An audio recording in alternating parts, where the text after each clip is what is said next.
This is a 1968 Chevy II Nova. I think this was the last year where they called it a Chevy II. I know like in 64, 5, 6, 7, you know, I used to always see Chevy II and Nova. And I know they didn't call it Nova in the Spanish-speaking countries because Nova means it doesn't go, you know. I think they call it Astro or something or whatever it was. You know, I remember that. I remember when I learned that, I was like laughing my butt off, man. Wrong name for a car in another language, man. But a lot of people, like, you know, they understood that the car was one of the most reliable cars ever made. The main thing that got these cars was rust. I remember a guy, I used to doing tune-ups on his car every year. He had a 65 Nova or Chevy II. And the car was so rusty, it was ready to crack in half, but it ran great. It ran great, especially after I did my super tune-up on it. And these, you know, back in the day, they used to look for like the hard top without the post, but this is still a two-door.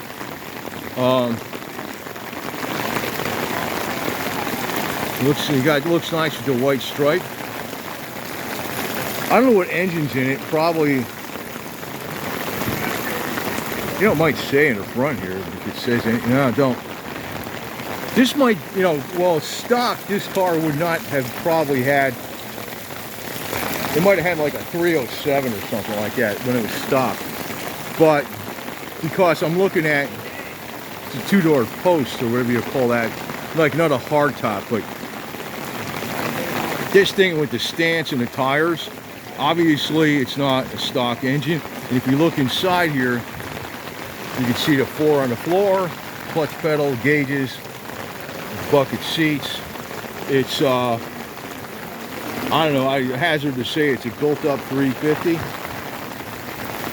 which, you know, that's what a lot of people did. They would get,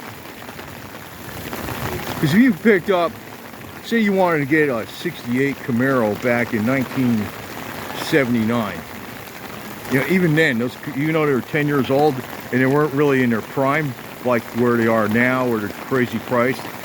That car would be a lot of money, a 68 Camaro, say in 1979.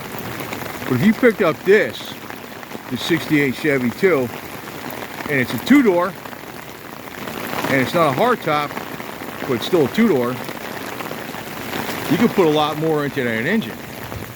And, you know, if you only got so much money, that's what you would do. So a lot of these Chevy IIs and Novas, they were made into fast cars. Like this car is a fast car. It wouldn't have probably, I think stock from the factory, it might have been a 307.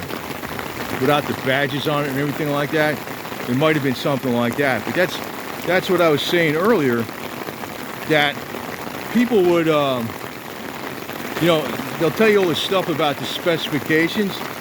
People were making these cars fast. And even the cars that were 6 cylinders, when they got to be 10 years old, that 6-banger would come out of there to be a V8 in there. And the engines, they were plentiful out of the junkyards. There'd be plenty of wrecked, like say, like I know in the Chrysler world, the 440 and the 383s were easy to get. You know, any Chrysler pretty much had a 383 or 440. You know, I know I'm talking Mopar, but for example, you can get a high horsepower engine for like real dirt cheap and swap it into something.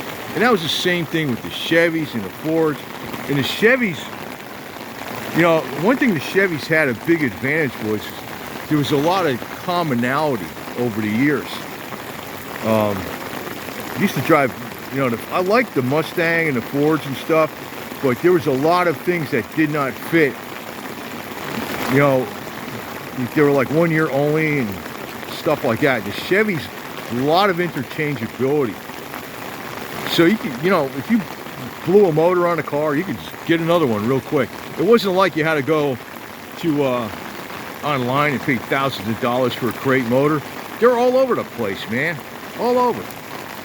Real easy to get, man.